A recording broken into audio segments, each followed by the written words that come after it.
Okay. Yep, we're 4.5 minutes early. Billionaire Podcast Network.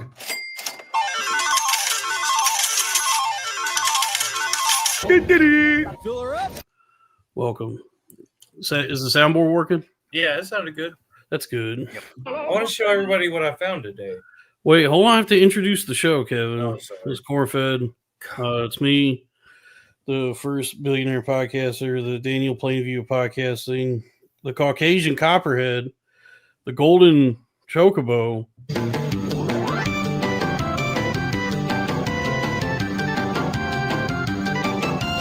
Dolphin Pruitt. And we got Kevin in the house. What up, blood? What's up, blood? And we're joined by our guest, Ty. Big Ty. Yeah. Hello, Yeah. Ty. Ty. Big Ty. Any of that. Okay. Well, welcome to Get behind Cornfed, that. everybody. We were just discussing purple-haired baristas and they piercings, and Kevin made a ridiculous claim that there's none of that in Texas. But Which is not true. that's yeah. Irrefutably not true, if that's right. Unequivocally false.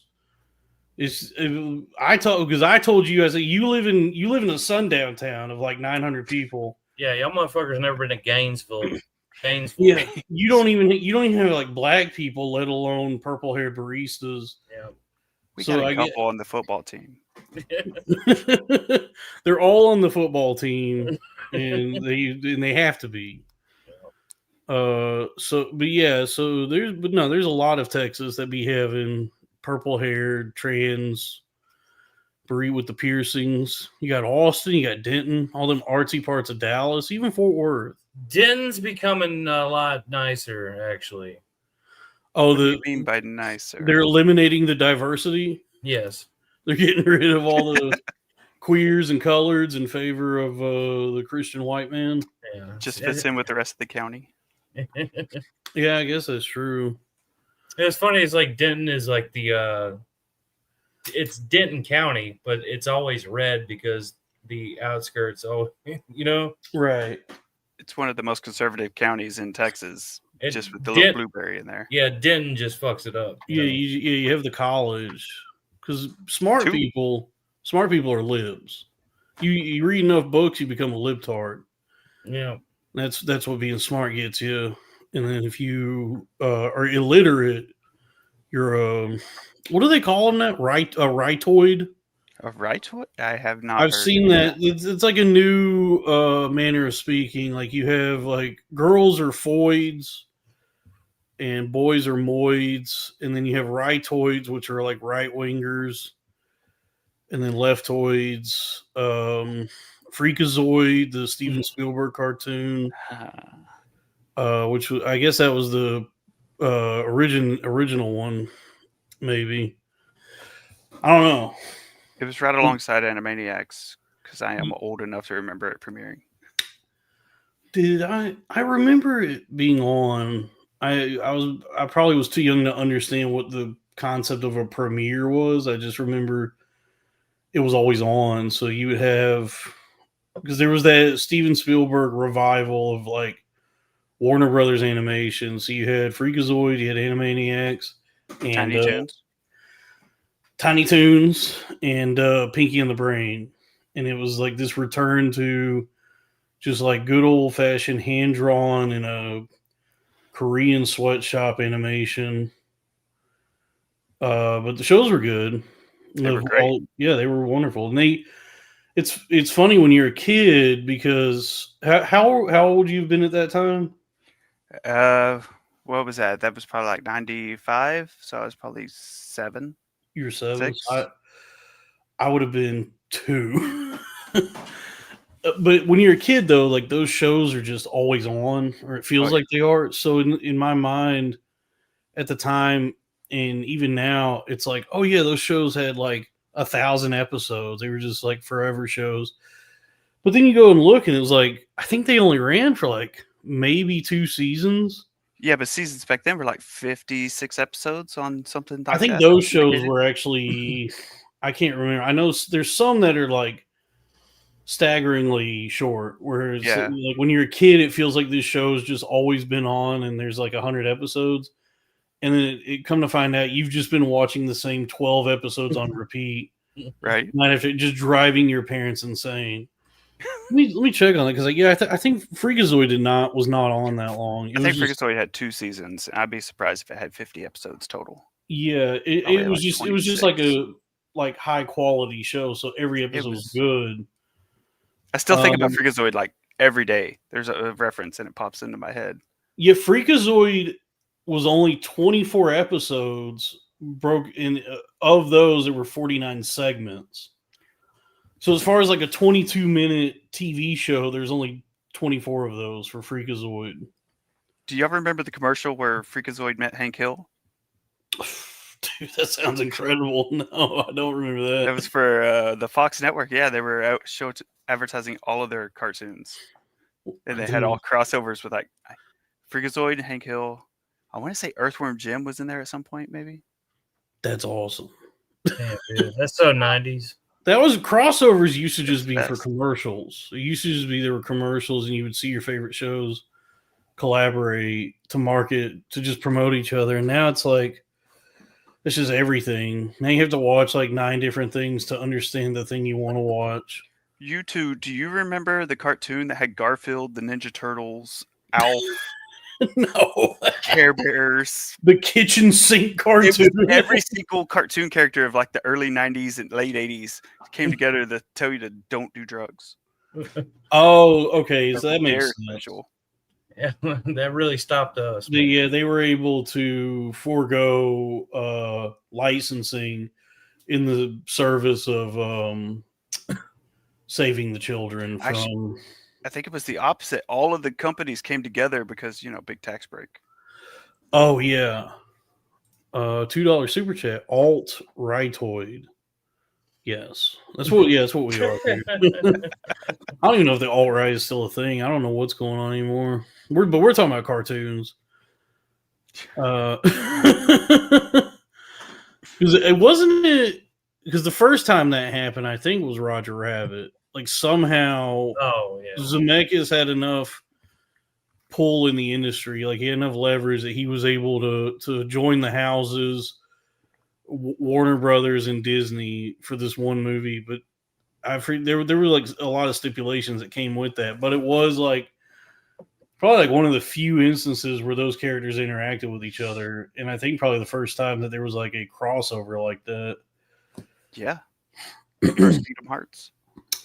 Yeah, it was Roger Rabbit, and then it would be another probably 20, 25 years until we got Kingdom Hearts.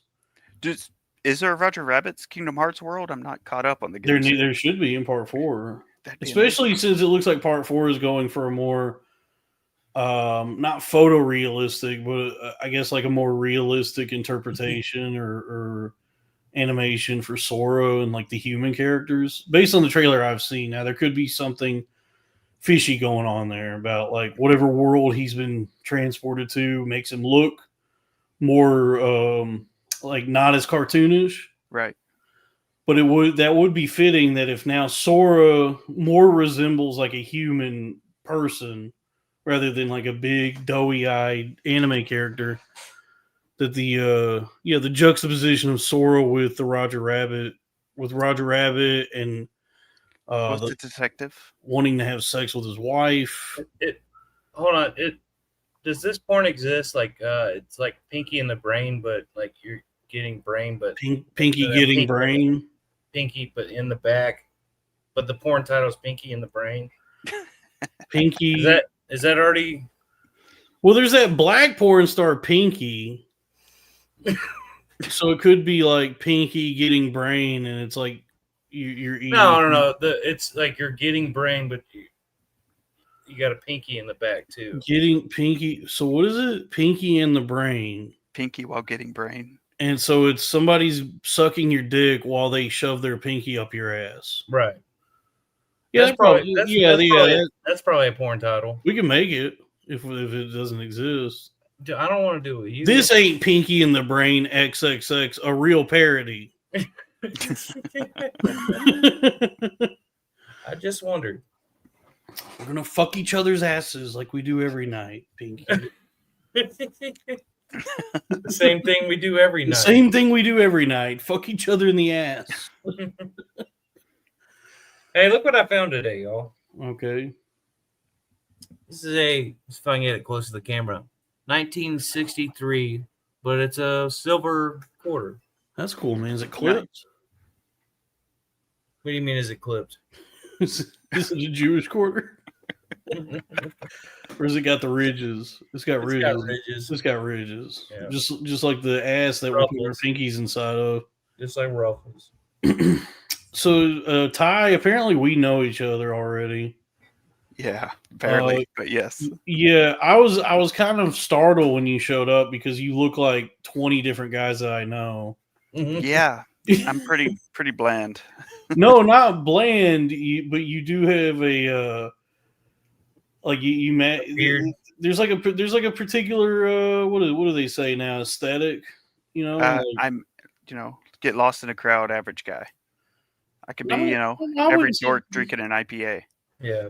Don't tell yourself short like that. It is William Montgomery or Andy. Yes, Andy Malaferino, William Montgomery, guy from MythBusters. Jamie Heineman. But actually, I've gotten both MythBusters. You do look like they got in the teleportation pod from the fly together. And I'm an insufferable internet dweeb like that. Fuck it. No, that's Adam. He's the insufferable one. Jamie was always you look more like Jamie. Jamie's a cool one.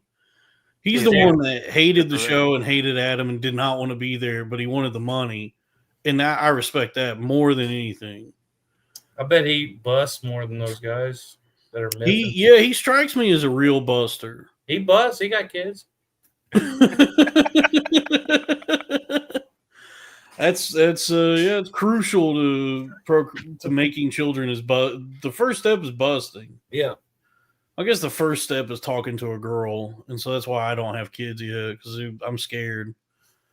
Yeah. But then somewhere along the way you do got to bust inside even, which is that's extra scary. Did you ever bust inside, Dalton? Yes. Were you scared? I was, because she was a woman I did not know that well, and I was just kind of taking her word for it that she had an IUD. But this is the one that thought you were like a famous comedian. I guess so, but yeah, honestly, she could have been trying to trap you. If you're not, you're better off just jerking. Like, there's no point in even trying unless you're going to bust aside. Yeah.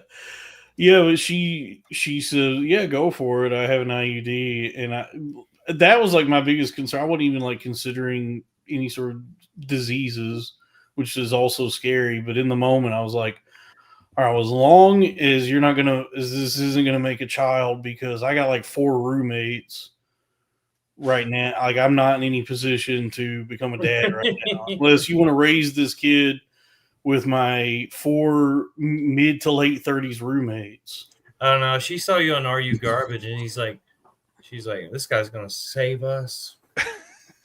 Lord have mercy, I'm about to bust.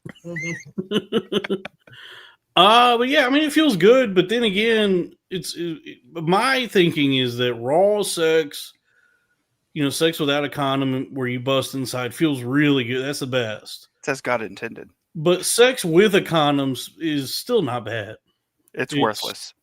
Get rid of it. Ain't even worth trying. I'm of the mind that it's like, look, I can't drink a full sugar Coke all the time, but I will enjoy a Coke Zero. I'm at the point, if I can't have the thing I want, it's water. So it's all or nothing for you. All or nothing, man. Yeah, I'm more just it's like, I guess my thinking is, what does she want, and have we taken the precautions to make sure this doesn't result Yeah. I mean, well, honestly, I get it. I'm truth be told, I'm an incel. So it's like in the Problem purest sense, it's not because I hate women. It's because I'm incapable of having sex with them because it's so scary. I get it. I get it. You You just know. need a really mean woman to make you do it, anyways. And yeah, I need a woman to like pin. I need like a 300-pound woman to pin me down and force me to have sex with her, but in There a you go. like a consensual way. I good, guess what Right, they the call. right way. Come on. I think it's what they call CNC, which is consensual non-consent. So it's not that Okay. it's not that I want a giant woman to rape me, but No. I do need her to take control and make it feel as though this was not my decision. That this is something that's being done against my will. Yeah. Even though, But you're into it. yeah. So it's like implicitly understood that there is consent, and I've agreed to this, but I need there to be like a simulation or the feeling that I'm powerless in this situation, and this is being done to me because I'm scared. I'm too scared to do it myself. It's sort of like when you go Sounds good. swimming when you're a kid with your dad, and he just throws you in the pool. Right. Like, It's why? very scary, and then you're like, wait, this is great. I can do this. No warrant. No all the time. Exactly. And that's what sex with a 300-pound dominatrix is like. It's when your dad throws you in the swimming pool. I thought you were talking about the prostitute. No, we were talking about just How to get over the fear of sex. the exposure therapy of like conquering your fears of sex, and it's like finding a giant fat dominatrix to force you to have sex with her, and that's akin to like when you're a kid and you're scared to get in the pool, Yeah. and so your dad just like chucks you into the swimming pool, and then and when you're I just always found it bizarre to be afraid of sex. Like, and now you have an $1,100 a month child support payment. So I think there's a happy medium. I think there's a good in between spot. well, I mean, it took me 25 years for that to happen. So 26 almost. Yeah, that's pretty. That's pretty young nowadays to even have a kid. Well, it's pretty old in the area Kevin's from. That is true. In the sundown town that Kevin lives in, Oh yeah. the average life expectancy is like 32. Yeah. What are you talking about? You live in one of those, you live in one of those towns that's got like a diner and a gas station that when you pull up, it goes ding ding. Come on, the diner closed down a few years ago. Oh yeah, it has the remnants of a diner. Me and Ty are from the same place. I know. I'm describing where I'm from. Well, yeah. Oh yeah, yeah. I get Ty. Kevin invited Ty on. I'm having a wonderful time. Yeah, I am true. But we do know each other, even though I don't know who you are. But we've met. No worries. You were saying we met at the same open mic where I met Kevin the first time I did an open mic. The very first stand-up. Yeah, I was trying to support Kevin that night, and we went. And I think I bombed and you did well. No, yeah, I think you both did okay, but yeah, I think Kevin was just very nervous. But you did good. I was fucking terrified, dude. I was almost as scared as having sex. I was so fucking nervous, dude. What calmed me down was I was like number 4 or 5 on that list. I think I went after Kevin.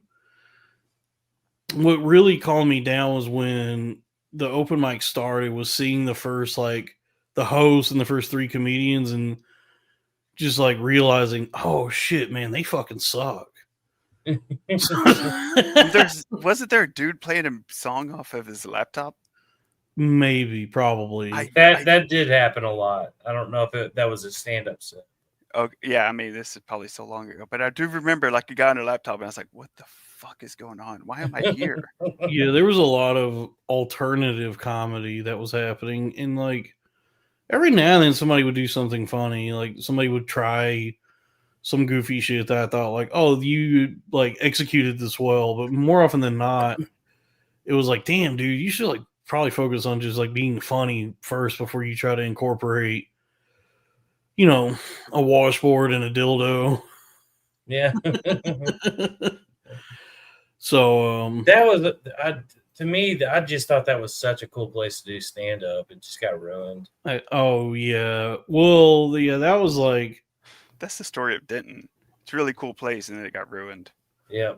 yeah, I guess that's any like art community though. Like any town that has a thriving arts community, eventually a lot of something moves in that ruins that.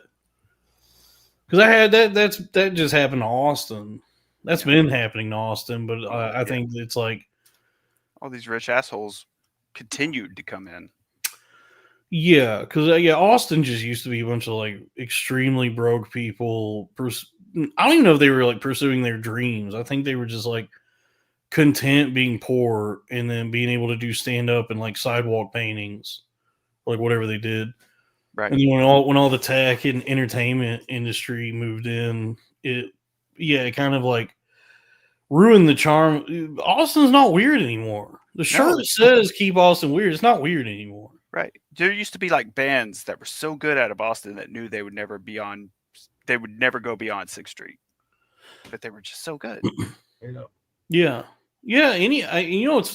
That's like equal parts really cool and frightening when you go to just any town, especially a town that has like any sort of nightlife.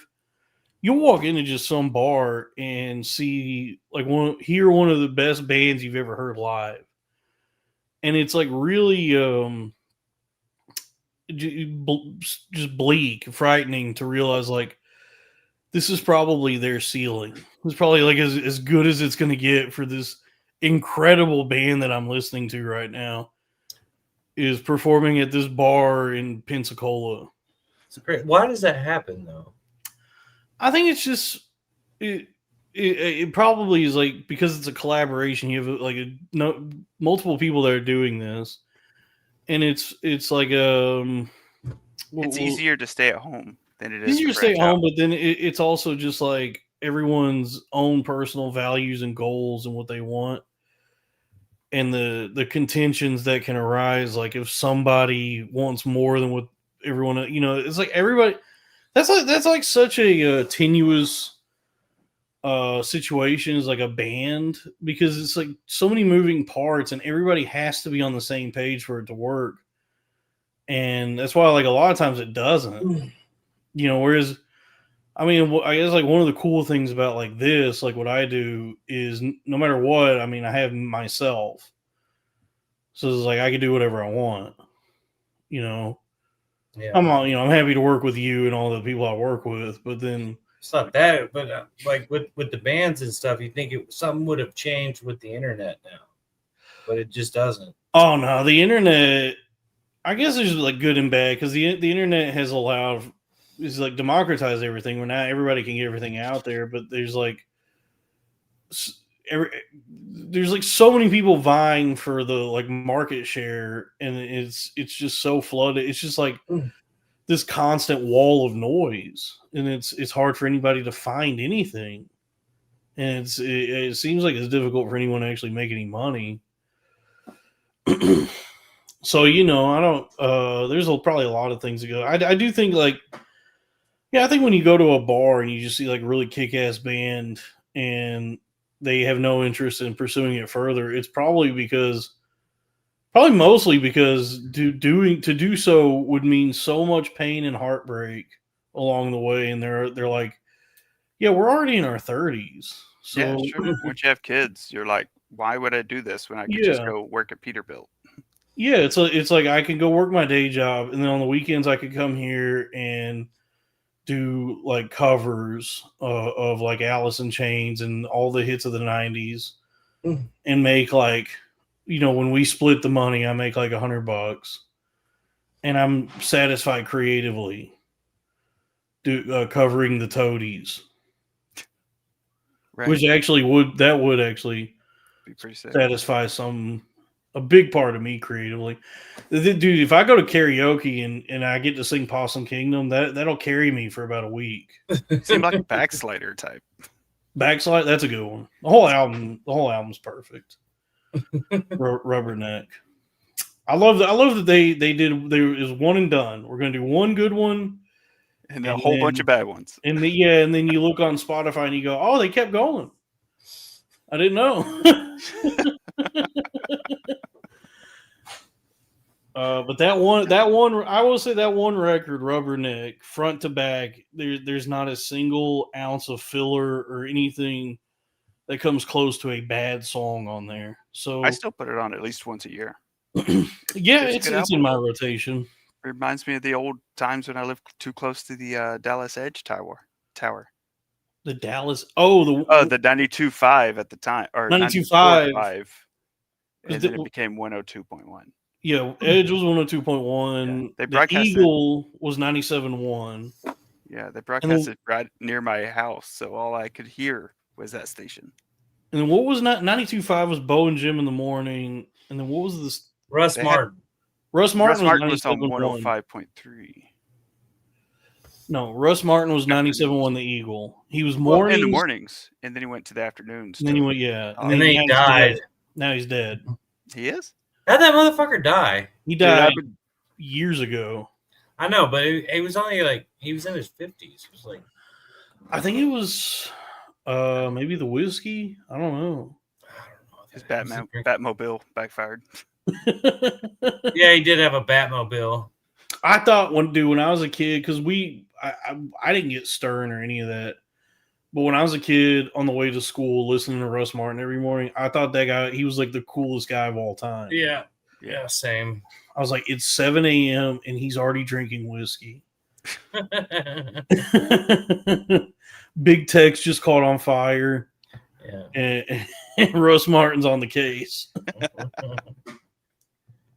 And yeah, now and then looking back on it, it's like, oh yeah, he was just like one of a million shock jocks that existed at that time. But he was ours. I mean, he was, because I always thought Bo and Jim was too sanitized. I was like, oh, this is some fucking corporate bullshit. Yeah. I didn't never like it. But the real shit was Russ Martin, which was also heavily censored. And but I didn't. We didn't pick up Stern on my radio. We didn't Stern. We didn't get Opie anything. I just had Russ Martin, dude. Oh, we haven't even done this show correctly yet. Ty, what's your favorite flavor of Gatorade? Favorite flavor of Gatorade? Yeah, cucumber lime. Oh, he failed. You got the answer. You got the answer wrong. The one Gatorade that is the best in the world. No, he failed the test. You're correct about that, but you failed the answer because you should have said it's colors, not flavors. I don't even know how to describe that color. So light green. Yeah, light green. Light green. But you are correct that is the best flavor. I didn't live in West The Philly limon pepino is hands down. That's the best. Oh, dude, an ice cold limon pepino Gatorade. You get done mowing in like 100-degree temperature, and you bust out an ice cold lemon cucumber lime. Oh, especially dude, when you drink like 20 Coors Banquets, and then the next morning you just have a pounding fucking hangover, and you're like, I need something to fix this. Hey man, a lime cucumber Gatorade. Yeah, I don't. Ty's never had that problem. He's like a gentleman drinker. No, I'm just a lightweight puss. I drink 2 or 3 beers and I'm good. You're not a puss. You're living. I just drink this little bitty glass and I'm like, I'm feeling it. You're living my dream. I always wanted to be that. I always wanted to be the guy that could drink in a respectable fashion, where you have a den with a leather chair and books and a pipe, and you drink like 2 like stiff cocktails and go to bed. Yeah, and it's like classy. It's in my mother-in-law's basement in a shitty office chair. What each man's den is his own, But I always wanted to be the kind of guy who could do that. But I drink like a gentleman, yeah. I just have that streak in me where if I start drinking, the regulator gets turned off, and I'm like, I'll just have to drink everything until I black out. And so I just raging anxiety.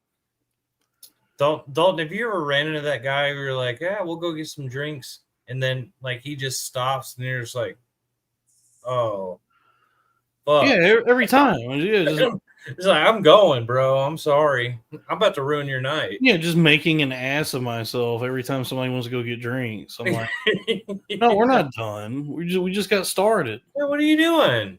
You had two drinks. All right. And- Well, I'm doing the rest of the night by myself. Yeah, in fact, this bar is too expensive. So what I'm going to do is go to the gas station and get some 40s. You come over if you want, but I'm drinking these Mickeys. Yeah.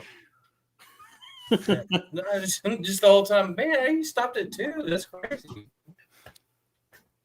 Oh man. Yeah, I'm also envious of that. Honestly, I'm kind of envious of the other way because I'm always like, God damn, I'm out. It's 10:15. I gotta go to work in the morning. Yeah. Instead of being like, I should just keep drinking. Oh yeah. Oh yeah, well that's it's no good. It's no good to be like there's so many nights where I would start drinking and after 10 beers I'm good and drunk, and it's like if I go to bed now I might be able to get like 8 hours of sleep. But then I'll also have the thought, but I feel so fucking good right now. And if I keep drinking, I'll feel even better. And then it gets to where I'll either black out and wake up late, or if I'm still conscious, I'll be like, fuck, dude, I gotta wake up in like 3 hours. And then I'll set an alarm and wake up 3 hours later, still drunk. Just like driving to work, like I should not be on the road right now. Oh yeah. I've been called out many a times for that, and they're like, "Dude, you smell like a brewery." It's like, fuck. Well, I mean, I'm not going home. I'm already here. I'm working. Dude, so much of Like, Texas is Fill your couch. yeah, dude. So much of Texas is like that. It's people driving drunk either at night or on their way to work for like 60 miles. Just like going like either 75 or 35 or 635, hitting those highways, and like it's so everything's so spread out. If you're drunk, it's like I have an hour drive I have to make. And it was rampant DUIs. There were so many people we knew who were racking. You got a couple. I got one. But I knew people who were racking up DUIs where they just were financially were never going to be able to bounce back from that. They owed like tens of thousands of dollars and had the breathalyzer in their car. Bro, there's a guy from my hometown that just went back. I don't want to say his name. He had like 5 or 6. They sentenced him to 30 years. He got out early and then was out for like a year or two. Got another one, and now he's back. That got rules. Dude, he was at down. Huh? You just got to keep him down. Ty, do you know what I'm talking about? I don't. I'm Okay. so disconnected. I don't want to say it on a podcast, but dude, they gave him like 30 years in prison for so many DWIs, and they let him out early for like, I guess he's like nonviolent or whatever. They let him out early, like he's really rehabilitated. He spent like 9 years in prison for this, and he still fucking got out and did the same shit in like a year and a half. It didn't take him long at all. Somebody in the chat says that this show sucks. Well, I'll say to you, if you'd like to buy official Billionaire Podcast Network merchandise, head on over to bpnmart.com. That's BPN as in Billionaire Podcast Network, mart.com. We got shirts, stickers, and keychain. So that's how Merch is coming, boys. The merch is here. Dude, people are already receiving their orders. Kenny posted that he got his. Little Goblin fella got his. A few people have gotten theirs. I got mine today. Lily sent me a 4XL, which actually might be too big for me by now. I've lost a little weight. She sent me a shirt and some stickers, and it's all is 100% cotton. Incredible merchandise. That's bpnmart.com. That's what I do when people are mean to me. When they're rude to me now, I sell them merchandise. Okay, that works. Instead of blowing up at them and getting angry and telling them to go fuck their mothers. Yeah. It's like, how about you buy a shirt? All right, so I do apologize to Ty because we did interrupt him while he was gaming. Oh yeah, your game. What are you playing? I was playing Space Marine too. That's the Warhammer. Yeah, Warhammer 40K. Are you a Warhammer guy? Or are you? I'm not. I'm kind of like touching into it just a bit because this game looked cool. There's and it yeah, seems because like there's a very lot cool about thing. yeah. The game looks really cool, and there's a lot about Warhammer that looks cool, and it's like everything except the Playing it actual or being in Warhammer. it. Yeah. Yeah, like everything about Warhammer is like I think I would enjoy this, like all of this except for the actual thing that is Warhammer, which is the figurines in the game. But I mean- want to let you know that I spent hundreds of dollars for my oldest to paint and decorate these things. He doesn't play the fucking game. it looks confusing. It is. I don't know what it It's is. got like It rulers and dice and cards and everything you could shit at it. It's Well, crazy. well, I told him I would take him to a fucking what's it called, Warhammer night at these little nerd shops. they Games got. Workshop. Yeah, I was like, and then I went there and I was like, I understand why you wouldn't want to hang out with these guys. Yeah, you don't want to hang out with Yeah. just like fat, smelly 40-year-olds. Yeah, I get it. But the game itself, yeah, the way the game is played is determined by the actual geometry It is. of, Yeah. of the table. Like you have to measure things and like it's like the spatial distance, but it's like, dude, this seems so confusing. And it's so expensive. It's like, dude, people spend like fucking thousands of dollars on this shit. For plastic, it's like 3D printed little men that are like $53 for Yeah. 3 of them. And you have to paint it, dude. None The of that painting looks- is fun. I do enjoy the painting. It's like a I 3D love- who color doesn't drawing. enjoy arts and Yeah, crafts? dude. Right.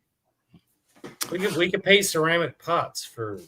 But the actual Yeah, but it's not the extended like lore or whatever, like the Primarchs or what do they call the Astartes?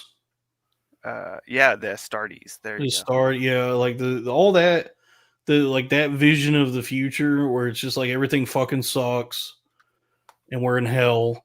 Makes a lot of sense. it looks cool. Yeah, it is very cool. Like if you look up the lore, you read about the stories, you're like, this is great. And then you actually try to read the book or engage with it in any way, and you're just like, this is a bunch of British impenetrable crap. Like this is awful. Yeah. I tried to read one of the books. I was reading like the first book in the there's like so many of these fucking books, and I tried reading the first book in the Horus Heresy So have I. series, which is technically Warhammer 30K.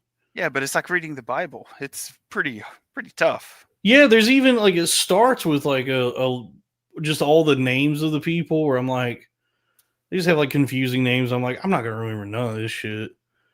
And yeah, it just felt like kind of a slog to get through. So I think like my the way I would engage with Warhammer is maybe like YouTube video essays would be the way I Those are would do it. And that game does look cool. And I have a game I downloaded years ago.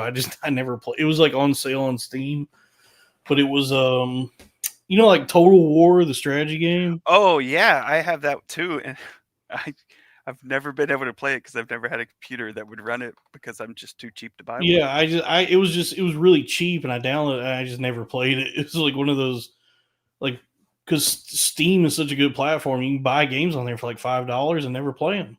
Just stack up games and be like, oh yeah, I just have never touched this thing. For real. You know what looks cool as fuck is the one I've been seeing. It keeps popping up on like my ads and stuff. It's like a Scottish war game where they. Have you seen this? Like you have drummers and all kinds of stuff. Mm-mm. It's Yes, like I it's a have. multiplayer, huh? I don't know what you're talking about. Was it For Honor? It might be that. Or is It it, might be that, but it's like a multiplayer. But it looks so fucking cool, man. Clash of Clans? No, is it called For Honor? I don't know. Candy The Crush. Plants versus What? Zombies. Well, Ty used to give me shit all the time because all I do is play like online multiplayer shit, and he's more he likes to play like stories and stuff like that. I love stories. Yeah, stories are good. Like I was like Call of Duty and stuff, and he was more like I don't know what he was playing. You know, But Joan Didion once said, "We tell ourselves stories so that we may live." is that the way you game, Dalton? You don't like to play like fucking Call of Duty and shit No, like that? I don't know. Why? I'll play a first-person shooter if it's like I haven't played one in a while, but the last one I played was Wolfenstein 2, the new Colossus, and that was tight All because right, but there was nothing in you that wanted to like bullshit with other people on the Nope. internet. And I never had any interest in online gaming. See, Ty was Never the played same Halo way, in but the day. oh yeah, Halo was the shit, man.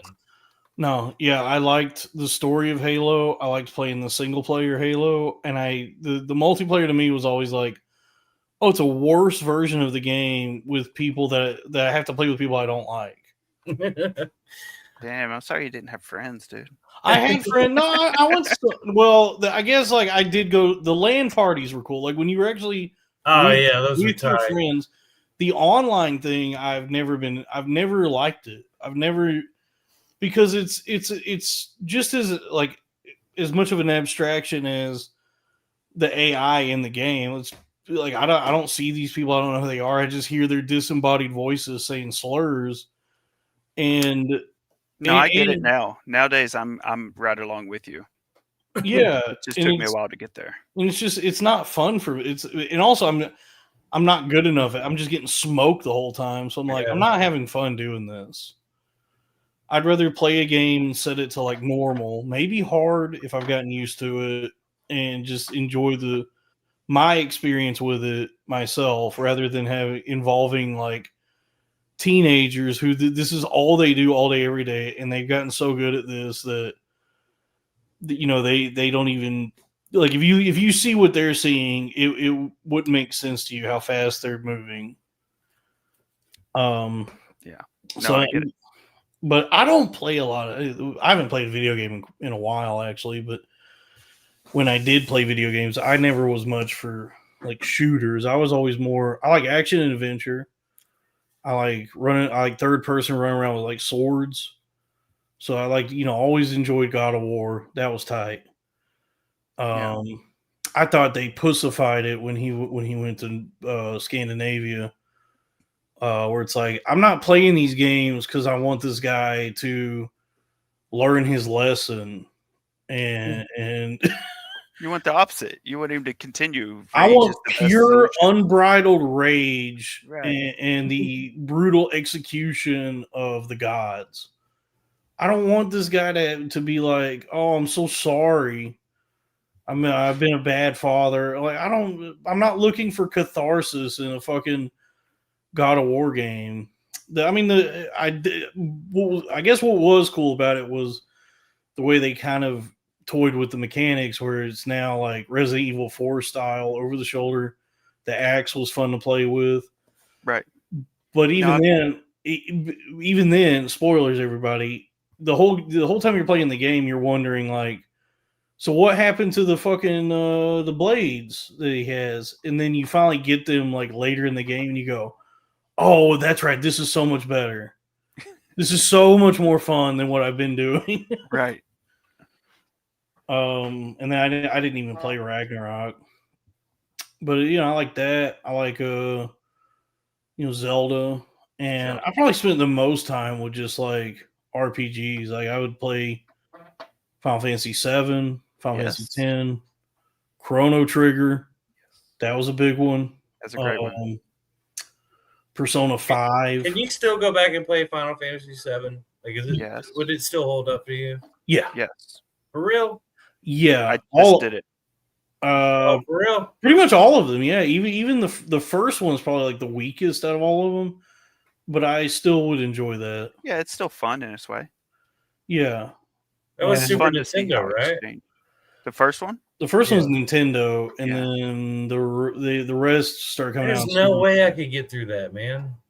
On those old systems like that? Well, you wouldn't have to play it on. You could just download it on a Switch now or something. Well, it's not that. It's just like there was nothing that kept my attention with those games.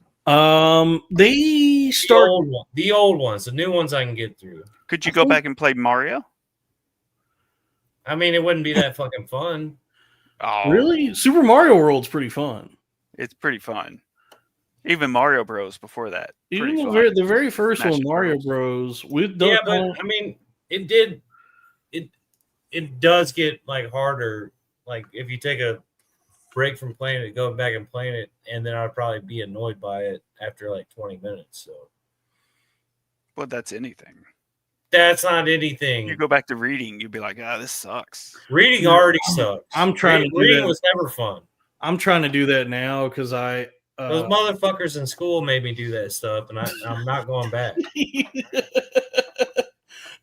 I hate that I was offered free and well-rounded education by the state of Texas. That's bullshit. I hate that they were trying to make me smart and provide me with the skills I need to succeed, such as literacy. Dude, to make me read The Great Gatsby, I had to read that whole fucking book. It sucked. That book does suck. It's a masterpiece. It's a why don't make people read shit they don't want to read. The Great Gatsby. You like the Hatchet? The Hatchet. No, it was just Hatchet. It wasn't the Hatchet. Sorry, Hatchet. Just Hatchet, bitch. Yeah. But listen to me. The Great Gatsby is as good as they say it. Like it What is. is that required reading though? It's like a staggering masterpiece of American literature. And it's not like the thing is when you're a teenager, when you're like 16, of course you're like all you see is like, oh, this is just rich people in the 20s complaining about not like I don't even understand like what this is. But then I think like the reason that that's on so many curriculums is it like introduces you to like literature in a more profound way. Because it's like a story that translates to just any time. You know.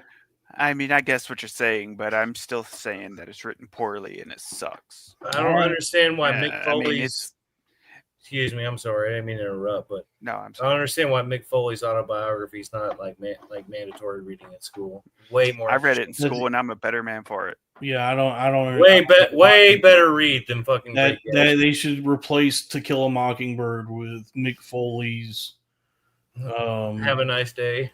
Is that what it's called? Have a nice day. I think it might be that. Yeah. Yeah, Tales of Mankind. Great book.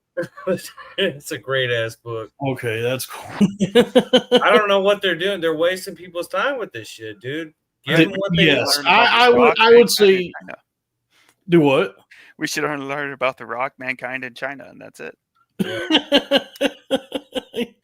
I feel like there's probably like an alarming number of adult men that's like the bulk of their knowledge of like what they know about and understand are The Rock, Mankind, and China, and they don't know about much else. So I guess you are, and you know what? You are, you know, the WWE is an institution. It is, and also make them watch A Night in China, her porn, and you'll understand the difference between a clit or a dick and a big clit. Yeah, that's good. Have you seen the porn? Yes, yeah. That's a big clit. You should show that to teenagers in public schools in Texas. That's what I'm saying. We got to teach them about gender. What am I trying to say here? Fluidity. Yeah, fluidity. I suppose. I don't know. That looked like a dick to me. That was just a big clit. It's probably because she was on steroids. Yes. That Why do you magically grow a little dick? Because I guess just the way those hormones or whatever affect your. You just grow your little clit into a big little dick. I guess, yeah. I mean, I don't know. Manly. Yeah, I don't know. Crazy. I'm not a scientist, dude. But I never hated reading as a kid. I would read all the time. Yes. Sorry, chat. Please go watch A Night in China and go look at a. Yeah, go ahead and go watch A Night in China. Little clit dick. China. And And let's get some super chats going. Jump But back. I never hated reading as a kid. There was things on the curriculum that didn't interest me, and that was where it felt like I was resistant to it. But I would go to the school library and like find the books I wanted to read, and I enjoyed it. It's just that like so many people now, my brain has been fried by the phone and the computer and the internet and short form video content that I'll just waste years of my life doing nothing, just scrolling, and then I'll say, "Shit, man, I need to be reading." Yeah. Do what? I'm not interrupting. I'm sorry. No, I'll just be like, "Man, I need to be doing. I need to like, introduce new wrinkles, and I'm smoothing out my brain with what I've been doing, and I can feel myself getting stupider." No, I Robbie's feel third that. cousin. It's a big clit, not a little penis. It's a big clit, not a little. I want a girl with a big clit and a small penis. Sorry, I derailed you again. I've tried. I'm trying to read again. I got this big ass. I got a copy of Don Quixote that's probably gonna take me like 2 or 3 years to get through. But every night, like each night, I'll crack it open and start reading it, and it like hurts. I actually do read a lot, or did read a lot, and I feel you. I feel like I'm really dumb now that I don't read, and I tried to, but I'm too just caught up in all the other bullshit. So I just do audiobooks now, and it's good, but it's not the same. I don't. It's not the same. It's better than nothing, but it definitely like when people say like it's the same as reading. I'm always like, that sounds like you're like I can't listen to 80 hours of an audiobook and then write a better sentence. Right. Yeah. It doesn't feel like I'm ingesting the information or the story in the same way. Like it doesn't feel like I'm engaging with it the way I would if I'm actually reading it. Especially just the way like just understanding syntax, like the way a sentence is structured. I don't get that from an audiobook because somebody's just reading it to me, so I can't see like how these sentences were built, because a book, really, when you think about it, is a lot of sentences. Except for this one book I bought that's like an experimental book called Duck's Newburyport. That's one long run-on sentence. That book sucks. Yeah. But most books is like a bunch of sentences, right? So it's like the book, but any book or any writing starts at the construction of a good sentence. And so it's like that's one of the joys of reading is seeing the way like a good author constructs a sentence. You've sold me. I'm going to have to teach diagramming sentences to my daughter now. Great. Yeah, you should introduce your daughter to Noam Chomsky's first dissertation when he was a linguistics professor before he became a Jewish politics guy. Syntactic structures, which is sort of the calculus of sentences. Oh, do you need a word alert? Yeah. You need a word alert on syntax? You didn't pay attention at all in school. Word alert. Word alert.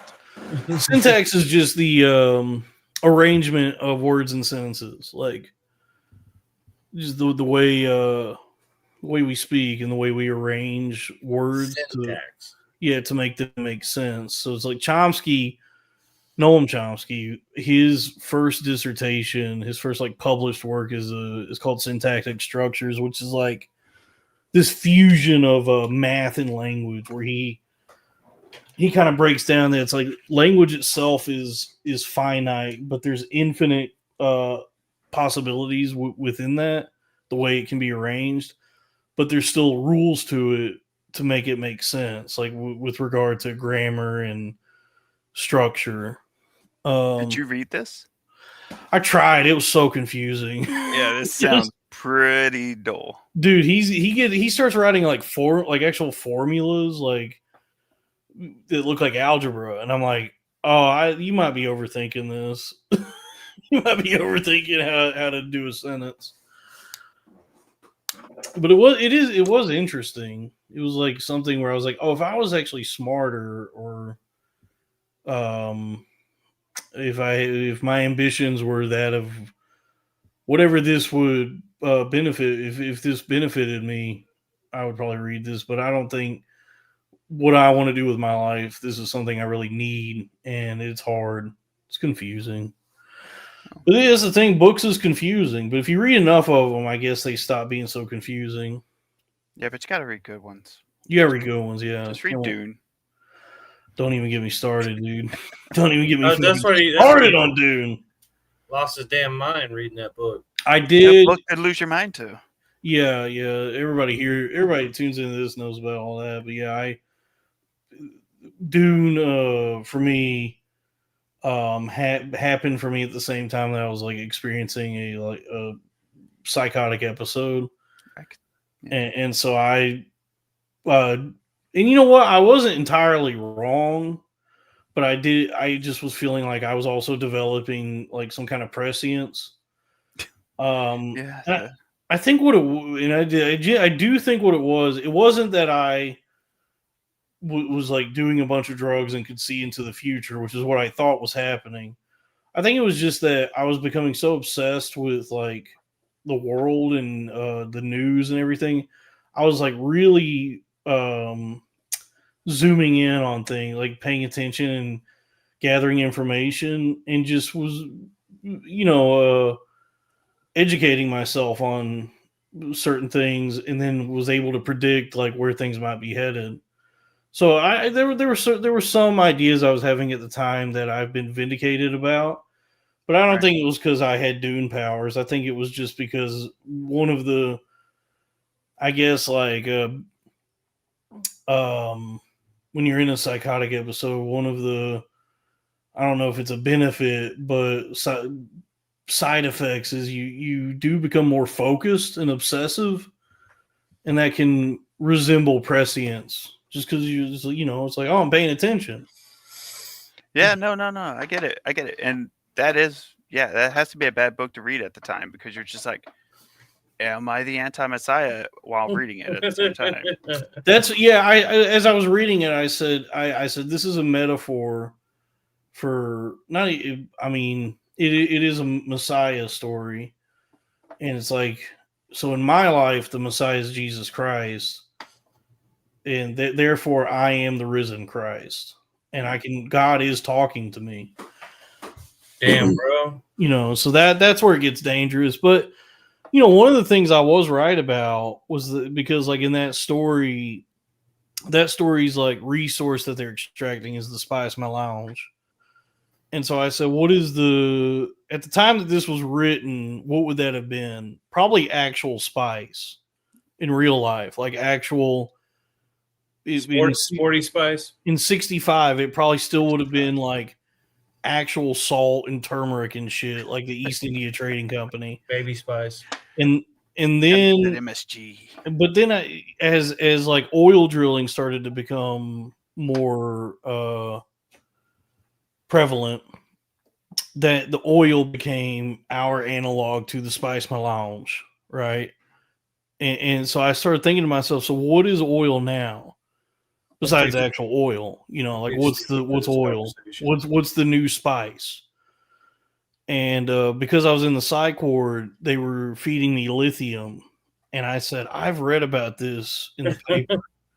I've read about this with Teslas and the all this, that you need lithium, and apparently I need it because I think I'm talking to God.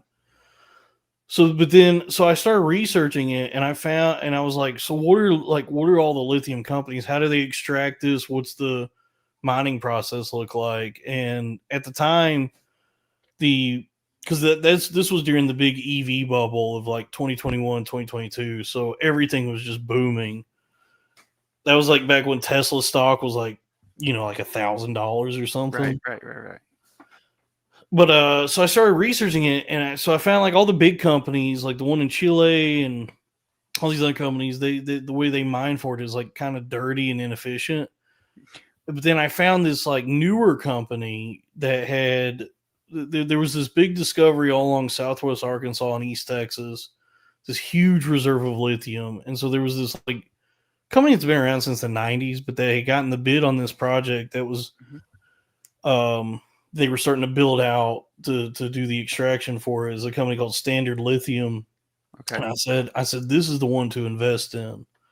Like if you're trying to be, like a new There Will Be Blood type investor, what's the new spice, the new oil? This would be a good one to invest in. And so when I finally got my bearings, I was out of the psych ward and I had a little money. I went on Robinhood and I bought some shares. And my average, this was probably like a year and a half ago, maybe 2 years ago. Was it good? My average cost when I bought it was $1.66. Today it hit a high of $4. All right. And then it dipped back down to around 340. But so I'm still up over 100% on it. You on Bitcoin or what? No, lithium, dude. So that was one of the that's to say I'm not the Messiah. I know that now.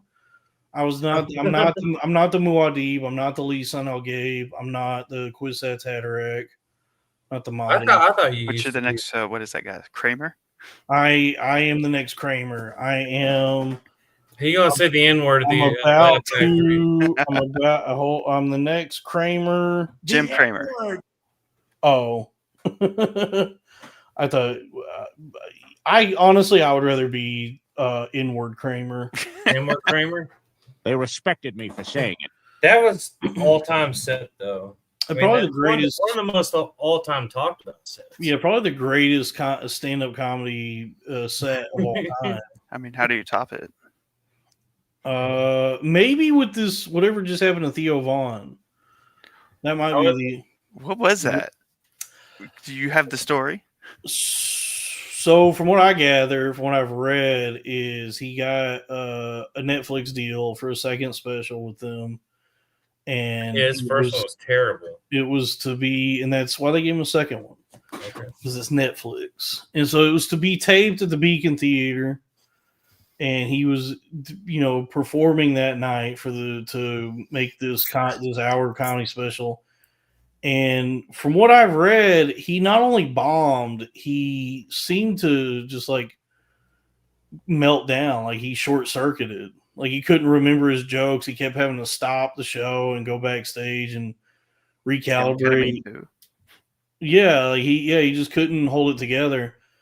And then there's one video that came out where he's like taking a picture with some people and he goes, "Hey y'all, sorry about that. I'll try not to kill myself." Or whatever he said. So it was like, wow, people are more concerned than anything from what I've read, that like it seemed like not only does he suck at stand up, it seems like there's like a health problem he's dealing with, like an addiction health problem, or some people are speculating that his claims of sobriety might be not entirely true. And is he in Austin too? No, I think he lives in Nashville, because that's also Tennessee's also has no state income tax. So that's why all these people are moving to these different cities. Who are these people that find him funny? Like, do you like his show? No. Oh no. I've never understood. Like most of it, I don't understand what he's talking about. Yeah, no. Every clip I've seen of it, I just always am asking myself, like, how much of this is an act, or is he really this stupid? But even if it is an act, it's like, it's still not that funny to me. Yeah. Like to play the character of just the dumbest guy of all time. Well, I mean, it's just like he's just random. Like it was that humor that was around when I was in high school. Yeah, he's redneck, epic bacon, narwhal, chungus. Yeah, that. Yeah. That's a good point. That is what he is. Yeah. That's what he is. Yeah, he's redneck. Do you remember when that was all going on? Yes. Yeah, he's like redneck random humor. And it comes across as like, I guess for a lot of people it has epic bacon. Yeah, he's a redneck epic bacon guy. And I guess for a lot of people it comes across as like having this aw shucks quality. But to me, I'm like, he just seems like dim-witted. just It seems like really seems like actually- it was a character that went too far, and now it's not a character. maybe He's just he, stuck in it.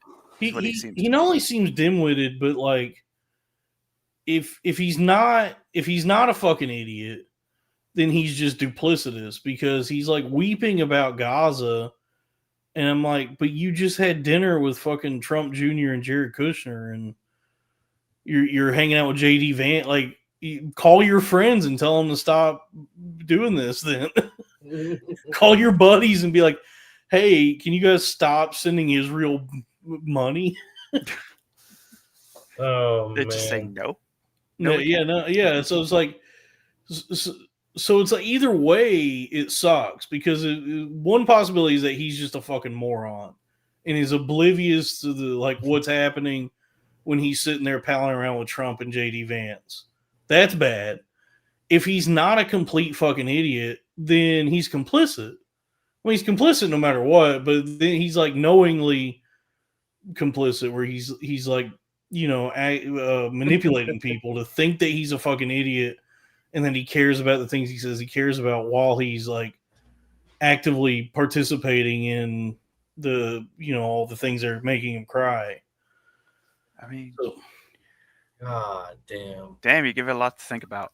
yeah. No, So I it's just but most importantly, I don't think he's particularly gifted at stand-up comedy. no, he's always been bad at it. Yeah, the from what I've seen of his stand-up, it's like, you know, who am I? I'm not one of the hallowed 250 or whatever, you know, whatever. You know, the people who can actually do it for a living. So this is just me being a hater, and I haven't succeeded. I'm dissatisfied with my own life. I'll qualify it that way. But given that, my own opinion and taste is like, from what I've seen, he doesn't seem like he's particularly good at stand up. I mean, he is like, just an MTV reality star. Yeah, That's there is. yeah. Yeah, he's probably funny on that. His first special came out around the same time like Louis was popping off, like back in like it was probably 2011 or 12. And so I just saw like on Netflix a new comedy special, and I couldn't even fucking finish it. It was so bad. Yeah, but most comedy's pretty bad. Like, that's the thing, is it's like, I think some of the guys now are getting pretty good. there is. I mean, you know, everybody talks about comedy nowadays. They've talked about it till they're blue in the face, but there's a lot of truth to that sentiment that live at a comedy club doesn't necessarily translate to a recording.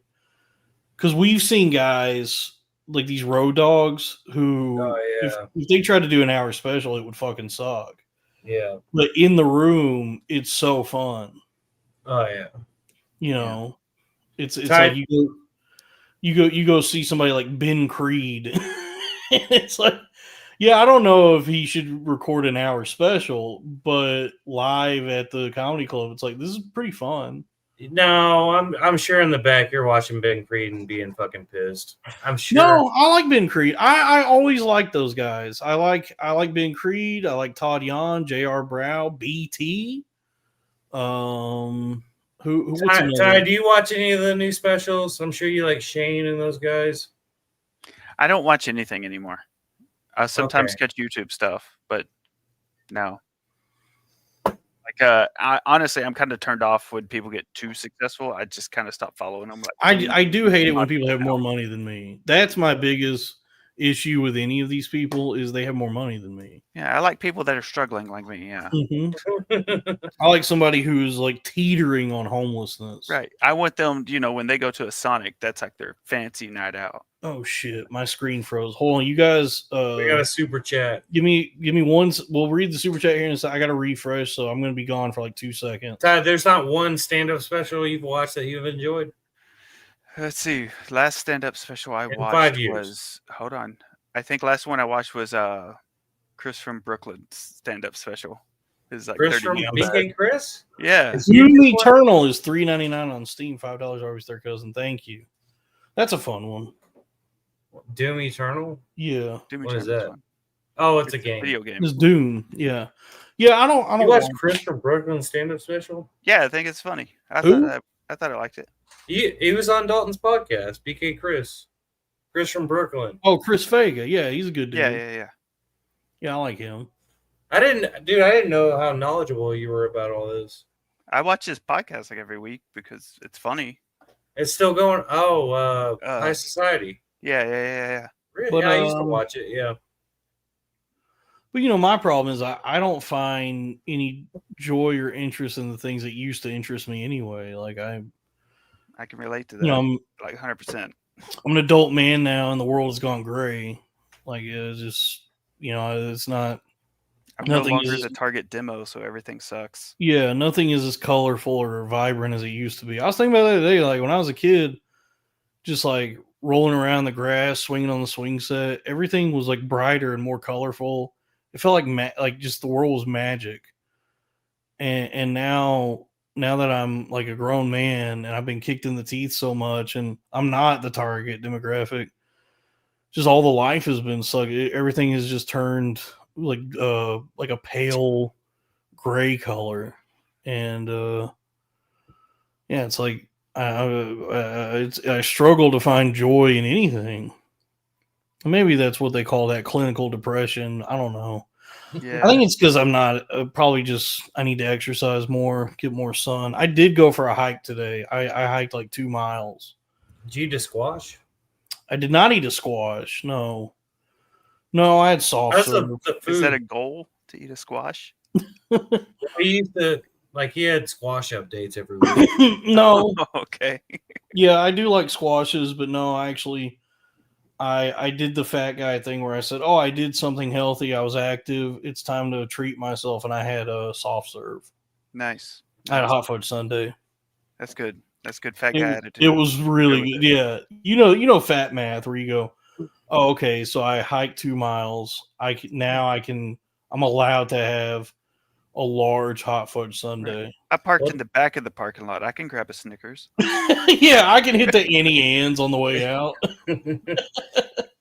What Ty was kind of bigger at one point. You had I'm still fat. You've I maintained just a don't level. look as fat when I have a beard. I know you maintained a level of like chunky, but not as big as you were. Have a kid, Right. you're pretty fat. Yeah. Oh, okay, well, I'm fat Yeah. as fuck too. I'm weighing in at about 260 right now. Oh well, I'm not that big. But you're a pretty also- big guy. You're tall. I'm and 6'2". broad. Yeah, so it's okay. You're good. God damn, dude! Don't make me feel worse about myself. Ty, dude, if you're Come on. under 240, you're okay.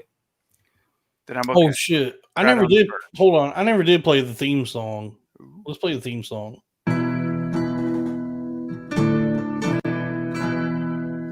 Dalton got a theme song. Yeah, we'll do it in an hour and 12 minutes in. No place to rest. Travel up north just to find my head. I'm still confused.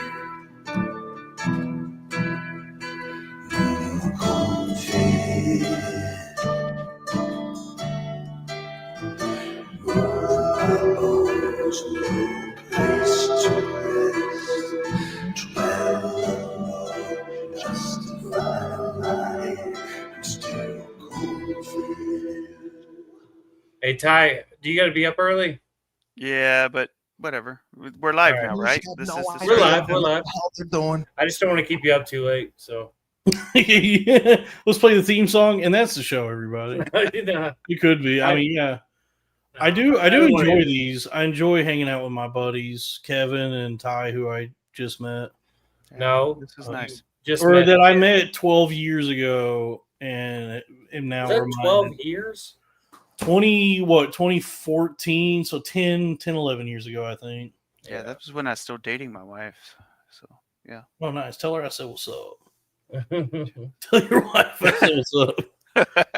Ty, can you shout out Sumo Dog? Shout out Sumer Dog. Sumo Dog. Sumer Dog. Sumer Dog. That's our Sumo friend dog. Squeeze's dog. Sumo Berry. That's Squeeze's dog, Sumo. Yeah. He's a good boy.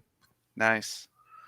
Nice. Yeah, he's a good dog. Swee's bought some merch. That's bpnmart.com where you can find the merch for the Billionaire Podcast Network. Patreon.com/cornfed with Dalton Pruitt, where you can get for as little as $5 a month. We don't do that $1 shit here. You get, I Still subscribe. a $5 tier. I subscribe to the belief that you get what you pay for. So if you're paying $5 a month, it's inherently a better product. My favorite is that you can also subscribe to the please. What tier is it? On Corn-Fed, it's the Fraternal Order of Corn-Fed. And it's $25 a month. Comes with the Fraternal Order of Corn-Fed decal after 3 months. So you get $75 for a sticker. It's $75 for a sticker if you want to think about it that way, but it's a great sticker. Sounds like a great sticker. And I haven't done it in a while, but if you get the sticker and post a picture, you can just come on the show and hang out for like an hour with us, Yeah. You get to be a guest on, and this is one of the best podcasts out there. So it is worth it. Patreon.com/cornfield Dalton Pruitt. I just uploaded a new Patreon. I'm getting good at Patreon. 420. Patreon's dead, bro. What? Go ahead. Thank you for helping me market the Patreon by saying Patreon is dead. Dalton, I'm not good at this stuff, man. Thank you for helping me promote the Patreon by saying, no, it actually sucks now. Nobody does it. Patreon's dead. No, it's going good. 420 from Lee Rector, damn near killer. $1 from Dan Mullen. Thank you. So all right, we're getting some super chats now. Yeah, all we have to do is play the theme song. The super chats are coming. The super chats have actually. I'm always grateful for the folks, but this month they've been quite generous, and I'm very grateful, very thankful for the people that support what we do here at the network. Yeah, we got to break Ty off a little bit of that. These. No, you know what? Nah, I'm good right now. Oh, here's $5. They respected me for saying it. From Show Me the 1099s. Ty, you got any crypto? I do not. No, I'm not much of a gambler, so I don't have anything. It's not gambling. I'm just gonna slave away until I'm dead. Investing, dude. It's the end of September, so September is the month when everything bleeds out, and then we go into October when everything goes up. So now's actually a good time to buy. And it's not gambling if you practice good risk management, which would just be buying Bitcoin. So Bitcoin's down right now from its all-time high. And I'm hearing there's speculation that it could go down to 103 again, 103,000, or it could just go back up. That's crazy. Ty, I thought you'd be all over Bitcoin. No, I'm broke. I don't have enough money to get into Bitcoin. Yeah, Bitcoin is like your safest. That's like safest investment. Ethereum's good. Sui, Solana. I have a cousin who's always telling me to get into graphite and X coins and bullshit like that. Yeah, of the utilities, like the actual cryptos, your main ones are going to be Bitcoin, Ethereum, Solana. XRP is doing good now. I have a lot of XRP. It's not a newer one, it's been around for a while, but it's still under $1. It's trading at like 22 cents. It's called HBAR. I like that one. And then I do gamble, and I'm heavy into meme coins, and I'm starting to figure it out because I made a lot of money.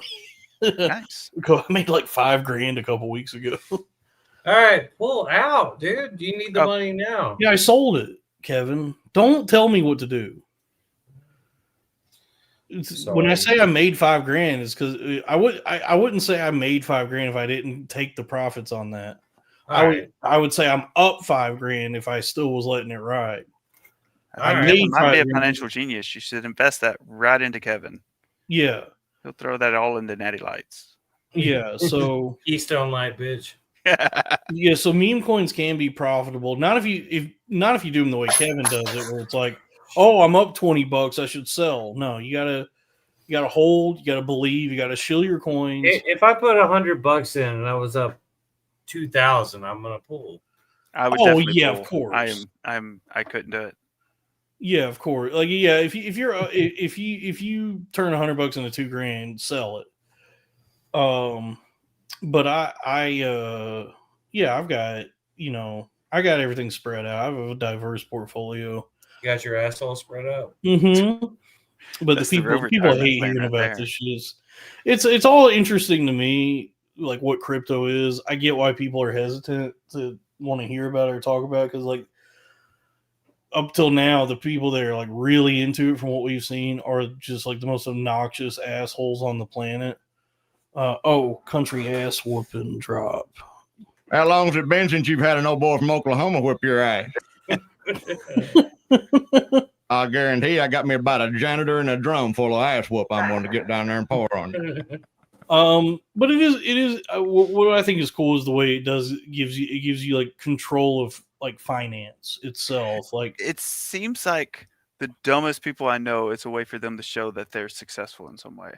yes, yeah, you can. Yeah, they're like, look, I'm dumb enough to invest in this, and it actually turned a profit. Yeah, right now the benefit of crypto is like if you're dumb enough to put like $1,500 on a cat themed meme coin and then turn that into six figures, that's like what you see mostly from it is just like the stupidest fucking assholes are like, I'm rich off of this picture of a cat meme coin, and that probably turns a lot of people off.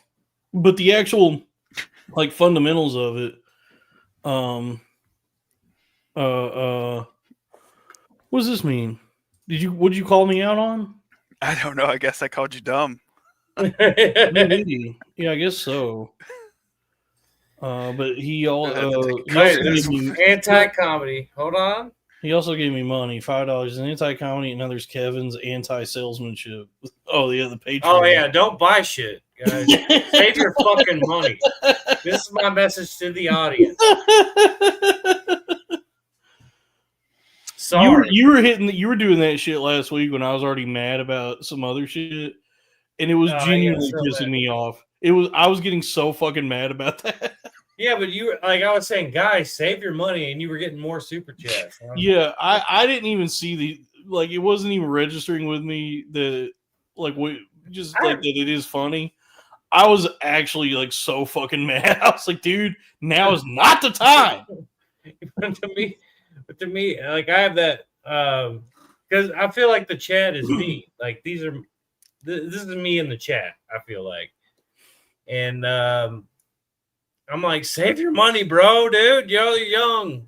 Stop spending your money. You know. Yeah. No, I guess was something. I guess what's cool about crypto is it's like taking finance out of the hands of the Federal Reserve and corporations and all that. And it's like now it's good and bad because now it's like you have to be responsible for it. Like if you get into it, it's like you have to be there's nothing that's FDIC insured or protected by a bank. So there's like tons of stories of people fucking that up where they're trying to transfer money from like a wallet to an exchange and they fuck up the address and lose like $50,000. So that's like the inherent risk, but it is cool how like if you like I have a device called a cold storage wallet. I have a Ledger brand where it's all stored offline, and so it's like pretty secure. It's probably not the most secure method, but it's like nobody can touch it, right? So if somebody just like swiped it out of your pocket, they could get they it would there, not have or access they need to your it. encryption key. They would need my 24 word seed phrase to be able to get into it. So if somebody somehow got my Ledger, they would not be able to get into it. I would just have to go buy another Ledger and type in my seed phrase, and I would still have access to it. So I would be out $150 if somebody stole it from me, but they wouldn't be able to get the significant amount of money that's in there. So you know, it's like it's a cool thing that exists, like the way it kind of gives power back to. It gives people it's giving people buying power back, like because the dollar is so fucking worthless now. But you are right; it's dumb assholes that are, myself included, that are into it. You just, the way you look, I said, "Oh, he probably has crypto." No, but yes, I do get that a lot. A lot of people, a lot of janitors coming up to me being like, "Yo, man, what's up on the crypto?" Yeah. It's He not. improved your mind. Yeah, it's not an overpriced flash drive. I guess it kind of is, but it's just like peace of mind. Really, is what you pay for, because you can get a hot wallet for free, like a self custody wallet. That There's some Yeah. guys I knew in WoW who had the little key tag to log in. The World of Yeah. Warcraft, they were way into it. Yeah, so like with crypto, you can download a like self custody wallet for free that you can store everything on, but that's always connected to the internet, so it is more susceptible to like hacks and scams and shit. Whereas if you have cold storage wallet like I have, there's just so many layers of protection that it's harder for anybody to get access to that money. So I guess the actual device itself, it is just a USB. And so, yeah, it is a really expensive flash drive, but the way it works is just like provides you a lot of peace of mind. And when you're storing like huge sums of money, I don't know, it makes it feel more corporeal, really, rather than just like moving money around different addresses. It feels so flimsy, but you put it on one of these and it's like, oh, now it's tangible. Now it's on a thing. You feel like more like James Bond typing in the routing number in the laptop. Yeah, Q gave me this. Q. Nice. Q gave me this. Also works as a blunt lighter, right? A blunt lighter? I don't know. Yeah. It's very late where I am for me. A blunt lighter. Wouldn't that just be a lighter? Could be, but I was thinking of the torch ones. Oh, the torch. That's for I think that's for dabs. Dab lighter. There you go. Dabs Yeah. lighter. There you go. That's for the guys who smoke weed. They're drug addicts. Yeah, not That shit fucking God. But yeah, the people hate crypto talk. It's just it's starting to go Well, back. you and Dave will go on hours about. Because it is here's what it is like you see every day there's news that comes out about like inflation and your money's worthless. Nobody can afford a house. There's no jobs. America is now basically a third world country because of corporations and the Federal Reserve and blah blah blah. Yeah, business as usual. Yeah, and so there is this new possibility for people to take back some kind of buying power, some like semblance of autonomy, and being able to thrive. And it's like crypto, I guess. Yeah, well, I was pretty convinced when I saw you could buy 50 Cent's new album with Bitcoin. How many Bitcoin? Well, that's those kinds of use cases actually is what allows it to become valuable. Because it's like, okay, so like, what is money? It's only worth what people believe in it to be worth. That's any money, and it's usually predicated on like the threat of violence. So it's like the dollar, like the US dollar. Like if you have $0, you will be met with hostility. You see it when you see a homeless person, they put spikes all over the fucking sidewalk. The world is very hostile and violent toward those that have $0. But what if you have $0 and some crypto inside of a keychain? Are they pretty nice to you? That's better than having $0, but I guess it's still fundamentally you still have $0. It's not until you actually because the thing is it still doesn't function as a currency. But that's my concern. You can't go have a dinner like. Go buy groceries. But there are use cases that have been established for it. Like you could buy 50 Cent's album. So the fact that there's people doing that who are like providing legitimacy to it is what paves the way for it to eventually become what it says it is supposed to be, which is like an actual currency. Well, I mean, I guess it makes sense if you go to like South America. Some of those countries use it now. Yeah, and traveling with it too, because like you can't, if you go through an airport with just like thousands of dollars in cash, they're going to stop you and seize your money. But if you just have a little flash drive with you, they can't do anything. And if they try to take it, you burn them with the torch. Yeah, so you could just travel with like millions of dollars, and they would never know. So it is like a decentralized global means of like reclaiming autonomy, like a place in this world, as we have been overrun and bought and sold out by like BlackRock and shit like that. So that's what's cool about it to me. But I guess you're No, right. that I get you. I think that's pretty cool, but at the same time, I'm just a bit of a defeatist, and I'm just like, whatever. I gotta Dude, use dollars. I'm a defeatist. I love defeat. A woman's Hey. her defeat. Do you like a good size 9, or a Bigfoot? Dude, yeah, I love a big wide woman's foot. Do some Peggy Hills. Dude, let me size see- 9 wide. Dude, let me see them Peggy Hills, bitch. No, I mean, I do. I'm not. I don't know. I do enjoy seeing a woman's feet. I don't know if I would say I'm like a foot guy, but it's a nice bonus. You know, it's like, oh, I can tell you this much about like as far as sexual attraction towards feet. I kind of understand it. I'm not stuck on them toes. I'm not doing shit. I ain't doing that. yeah, I would do that. Yeah, that's pretty cool. You would suck on their toes?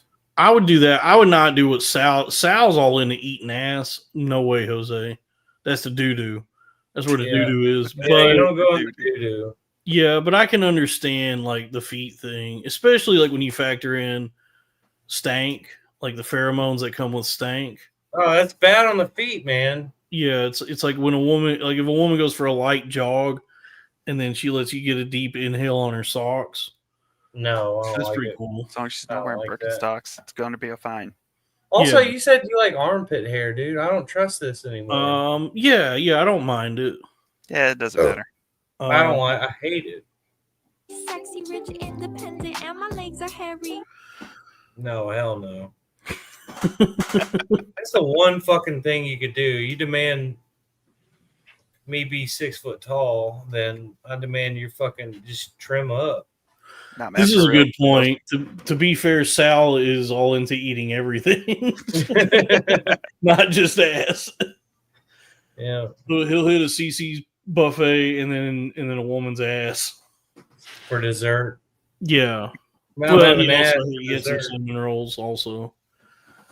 But yeah, Oh, you yeah. know, it's like yeah. Have you met our friend Sal Ty? No, I've seen a few of the videos. His with him. podcast. Yeah, he's fucking gross, dude. He's disgusting, dude. fucking He hate called the doo doo seasoning. Oh So, no, it's seasoning. I'm like, dude, No. that's so fucking disgusting. ass eating seasoning is doo doo. Yeah, just like the stank on a woman's ass. He's I like, thought "Oh." ass eating got done after enemas and showering and stuff like Apparently, that. he's a spontaneous, impromptu ass eater, and it's so fucking disgusting. Dude. No, there's got to be a lot of preparation for that. Preparation age, dude. Yeah. Now that's ass eating a seasoning, right? I thought it was like going out of fashion because it was like trendy for a while. Like you would hear it at open. Everybody was talking about it, and I was always like, "What the fuck are you people talking about?" Well, I can't- society as in general is moving away from butts back to tits. Yeah, we're going back to Tits where it should have been. Christian titties. Good, wholesome Christian titties. See, I'm with you, Dalton. See, I thought everybody was crazy. Was like, oh my ass, man. It's like, well, I like both, but tits are way more fun. I than do ass. enjoy Everyone a has an woman's. ass. Only certain people have tits. Yeah. Well, I got a nice pair on me. I said certain people. No, a nice. Well, all women have tits too, but only some women have nice tits. That's true. Man, like I big, enjoy. big tits, like a big set of tits, big floppers. Dude, nothing better. Oh, I love it. That's Nothing way better better. than some That's way sloppy better. floppers.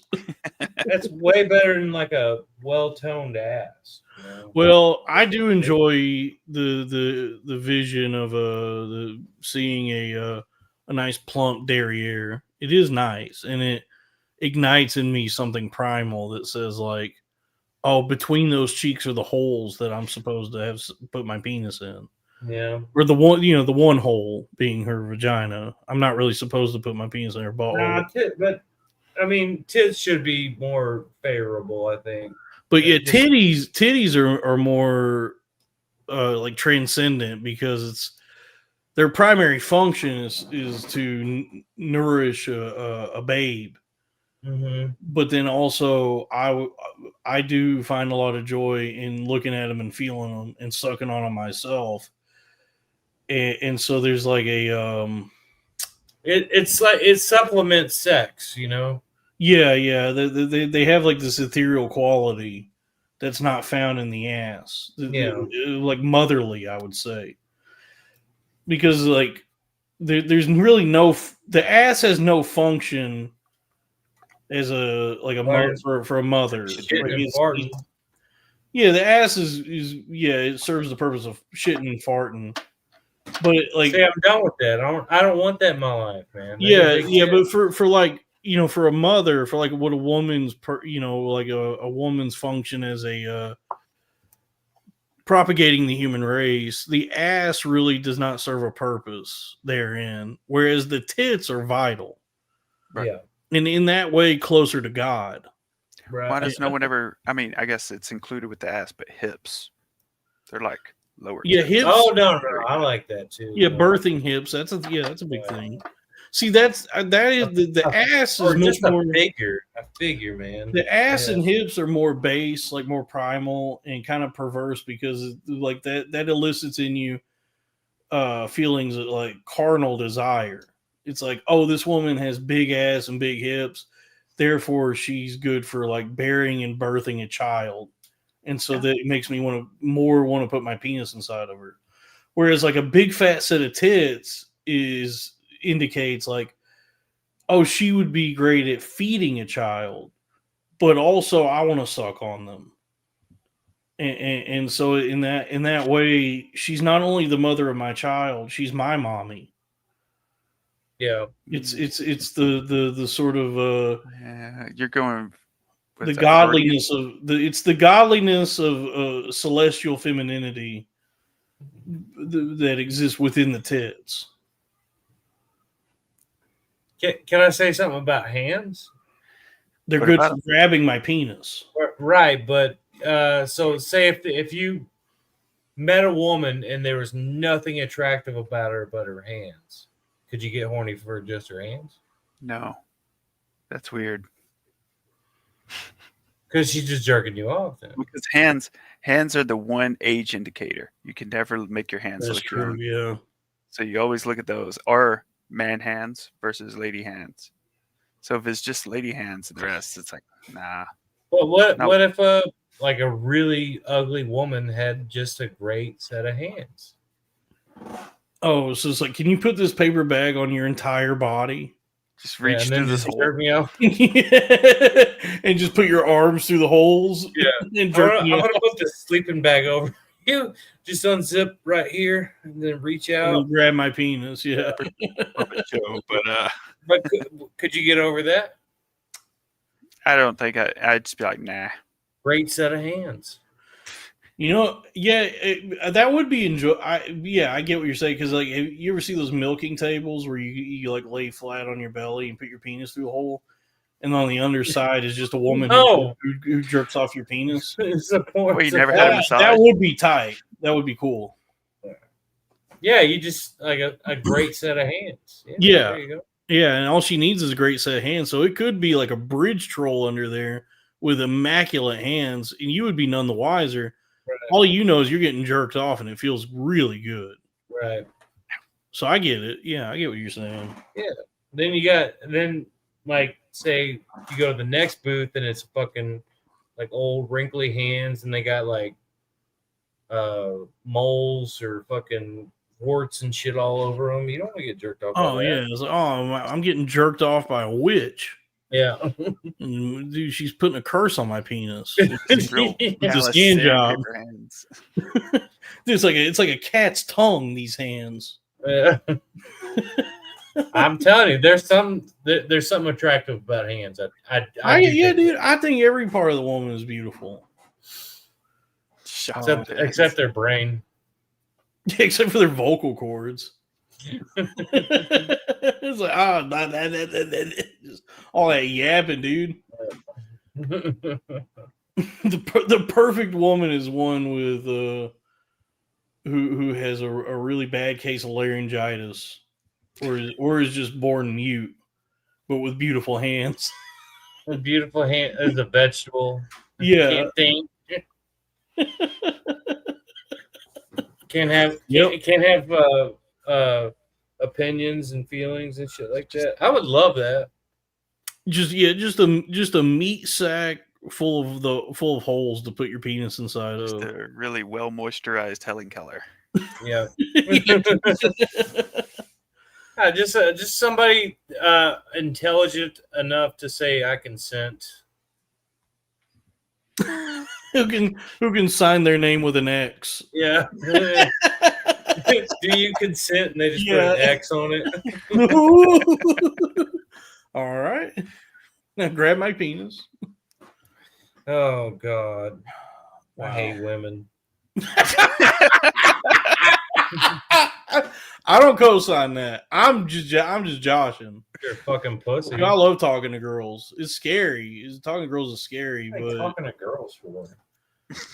Because I want to have Kevin sex only with talks them. to dudes. The first step to having sex with a woman is talking to her. But it's like I guess there's more than that. This is how I have to feel. Ty, there wasn't any woman around our social circle until we got married. Yeah, Then women started popping up. We and I'm were a like, bunch of losers. fuck. Huh? We were a bunch of losers. Oh, we were sick. We sat and listened to like Hulk Hogan's theme song in a barn and drink. Tiffany in the chat says I've got midget hands. Well, it just so happens I have a midget penis. So Midgets hang, bro. That is, I mean, but I have a small penis. Well, I've always heard he has midgets small hands. hang. 1 and 1 Yeah. make 2. Yeah, so some good small hands would be perfect for my. I've always heard that midgets actually hang. Lilliputian penis that I possess. Hold on, let me get a beer real quick. Yeah, I'm gonna have to drop soon. Yeah, we should probably wrap this up soon. But Kevin's going to get. He doesn't hear us saying that. Yeah, He's going to get a beer. Well, the Patreon is patreon.com/cornfed with Dalton Pruitt. Ty, you have anything you want to plug? I have nothing. Did you and Kevin grow up together? Yeah, we did. Yeah. Okay. Yeah, he's a few years younger than me, but yeah, we grew up together. Okay. What town was it again? Gainesville? Close enough. Okay. Yeah. Yeah, it was like a couple minutes outside of Gainesville. Okay. Kenny's here. Kenny, happy birthday again. Mariska Hargitay, thank you for buying merchandise. And folks, if you're buying merch, please post about it. And hey, you know what? Provide some feedback. Let us know how it is. And we're always looking for ways to improve if we can. So let us know. Be honest. Let us know how you like it. What could be improved upon. As we continue building this empire. So Gainesville, me and Kevin spent a lot of time in Gainesville, driving to the casino pretty much. On our way now, because sometimes you get stuck there. Yeah, on our way. Well, I used to be in Gainesville a lot because I worked at the Enterprise in Denton, and so they would have me regularly. I would have to drive. I'd have to bring a car to the one in Gainesville, and those were the best days because that it's like a 6, 7, 8 hour shift, right? And that drive like 30 minutes of driving. Yeah, so that drive to Gainesville, I would really stretch it out and try and make it like an hour to get there. Oh yeah, because you can always say, "Oh yeah, there's so much traffic on 35." Yeah, and then was a mess. Yeah, and then I'd get there, and I would just have to sit there until somebody could drive me back. So the journey to and from Gainesville would take like sometimes like 2.5 hours, and I'd be like, nice. I just banged out almost half my shift with just like bullshit, and I didn't have to clean nothing or deal with any customers. That sounds pretty great. Yeah, so Gainesville, I have a lot of great memories of Gainesville because it allowed me to Mexican restaurants. Fuck off during my job. There are some really great Mexican restaurants in Gainesville. But then Gainesville's also it's a nice you pass through on your way to go lose all your fucking money at the Borders Casino. They have a taco casa and a Whataburger. Ty, we did stand up a few times in Gainesville. What place? Oh yeah, what was that place called? That bar, it was called Ebb Club, Ebb Tide. That's right. Tide. Yeah. It used to be Shooter or not Shooters. We were doing. What was that bar? Yeah, I it don't was. know. But, we were doing stand up, and one of our friends, Jeremy, was doing stand up, and a giant roach crawled across the wall while he was doing stand up. And one of the guys in the audience goes, "Yeah, welcome to Gainesville." Yeah, it was. We did that show, and it was Raw's Day. It was the first time I'd seen Raw's Day, and he just to try and explain Raw's Day to the people here. He may have seen Rouse Day. He used to Yeah, come to the shows. he looks and dresses like Benny Hinn, the televangelist. Like he's like mildly Native American with white hair, and He looks just like him. he's Yeah. like leathery skin, and he wears just an all white 3-piece suit. Nice. But then he goes on stage, and his whole shtick is he plays a washboard. I'm trying to make the washboard a popular instrument in America. It's some bullshit that in the right place just absolutely crushes. Because that bar, that was the first time I'd seen him, and I said, "Oh, it's one of these," and he just destroyed it. And I said, "I guess I don't know anything about any." I was getting ready for this dude to bomb, and I was like, "Dude, the fucking rafters are shaking. He's killing so hard with this shit." So it's inspiring because it's like, yeah, you find your audience. I found mine, and it's growing each day. And I don't know if I'd be able to do this were it not for Ross Day and our time spent in Gainesville. We got one more super chat. 499 Drew Huntley. I want to see Kevin's door open and close up to inspect gap clearance. It's important for temperature efficiency. He wants to see it open and close to what? He wants to inspect the gap clearance to gauge the temperature efficiency. Okay. All right. Sorry, Drew. We got to bounce. Are we out of here? Yeah, Ty's got to bounce. He said Ty's got to get tuckered out. Dude, we did a good long dude. It's a long cast, man. We provide the people premium. I'm not even gonna call it. I'm not calling it content. I'm going to call it entertainment.